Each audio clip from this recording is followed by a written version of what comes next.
Have you ever wondered if space is really a vacuum? Today we're venturing beyond Earth's atmosphere to explore the vast, seemingly infinite expanse we call space. This isn't just about stars and planets, but the very fabric that cradles them. It's a realm that sparks curiosity, inspires awe, and challenges our understanding of the world. But is this celestial expanse truly devoid of everything, a perfect vacuum? Well, hold on to your curiosity because we're about to delve into the concept of a vacuum. So, what exactly constitutes a vacuum? Let's delve into this fascinating concept. A vacuum, in the simplest of terms, is an area completely devoid of matter, which includes the absence of air. It's like an empty stage, waiting for the actors to make their appearance, but the actors never show up. Vacuums are not as alien as they might sound. They exist in a variety of places and contexts, both in nature and created by humans. Imagine a sealed glass jar from which all the air has been sucked out. What you're left with is a vacuum, or consider the high-altitude regions of our atmosphere, where the air is so thin it's almost non-existent. That's a vacuum too. But it's not just on our blue planet where vacuums make their presence known. The vast expanses of space between celestial bodies are also considered a vacuum. However, this is where things get a bit tricky. Space isn't entirely empty. There are small amounts of gas, dust, and radiation scattered throughout. But compared to the dense atmosphere on Earth, it's so sparse that we refer to it as a vacuum. So when we talk about a vacuum, we're essentially talking about nothingness, an absence, a void. But remember, even in this void, there's more than meets the eye. It's an intriguing concept, isn't it? But does this definition apply to space too?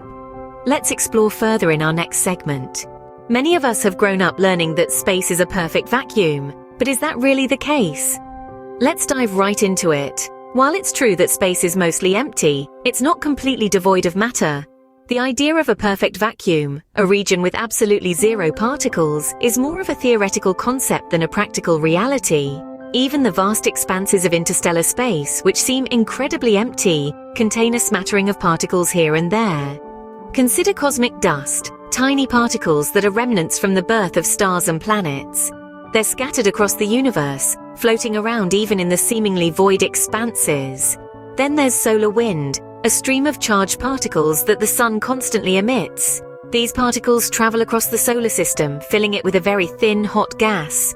And let's not forget the occasional stray atom or molecule. These might be leftovers from the creation of the universe, or debris from celestial events like supernovas. Even though they're few and far between, they're still there, making space something less than a perfect vacuum.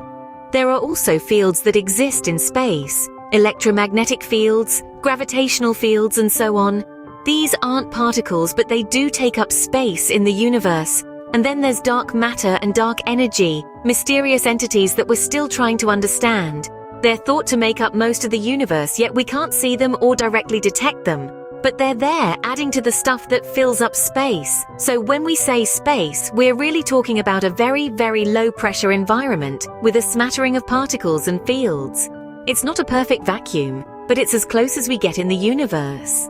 This doesn't mean that our understanding of space is wrong, just that it's a little more complex than the simple idea of nothingness. Space is not a perfect vacuum, but it's pretty close. And it's this very imperfection that makes it so fascinating and worthy of exploration. So we've established that space isn't a perfect vacuum, but it's pretty close. Now, you might be wondering, what difference does this make? Well, let's dive into how the near-vacuum state of space influences various factors that may pique your interest. First off, space travel. The absence of friction in space due to its near-vacuum state is a double-edged sword. On one hand, once a spacecraft is up and running, it can continue moving without the need for continuous propulsion. However, this lack of friction also means that slowing down or changing direction isn't as simple as applying the brakes. It requires careful planning and execution, not to mention a significant amount of fuel. Next, let's talk about space weather. Yes, you heard it right. Space isn't immune to weather, though it's a bit different from what we're used to here on Earth. Space weather is primarily influenced by the sun's activity, which sends charged particles streaming across space. These particles, traveling through the near vacuum of space, can wreak havoc on satellites and other space-based technologies if we're not prepared. Now, onto the behavior of light. You've probably heard that light travels in straight lines, but did you know that this is because of the near-vacuum nature of space? Light, in fact, can be bent or refracted when it passes through different media. But in the near vacuum of space, where there's almost nothing to interfere, light travels in as straight a line as you can get. Finally, understanding space as a near vacuum helps scientists in their quest to explore and understand our universe better. It influences how we interpret observations from telescopes, plan space missions, and even how we think about the fundamental laws of physics. So, in summary, space isn't exactly a vacuum, but it's the closest natural thing we have to it. That is, it's not a perfect vacuum, but more of a near vacuum. Let's take a quick walk down memory lane to revisit some of the key points we've discussed throughout this video. We started by defining the universe, an expansive, mind-boggling entity that encompasses all known matter and energy. We then moved on to understanding what a vacuum is, a space devoid of matter. But remember, in the world of physics, a perfect vacuum, a space with absolutely no matter, only exists theoretically. As we ventured further into our cosmic conversation, we discovered that space, despite its seemingly empty nature, is not a perfect vacuum. It's populated with cosmic dust, stellar plasma, and various particles that create what we refer to as the interstellar medium. While sparse, this matter does exist, making space a near vacuum rather than a perfect one.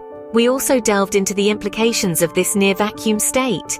We found out that it affects everything from the propagation of light and heat to the movement of spacecraft.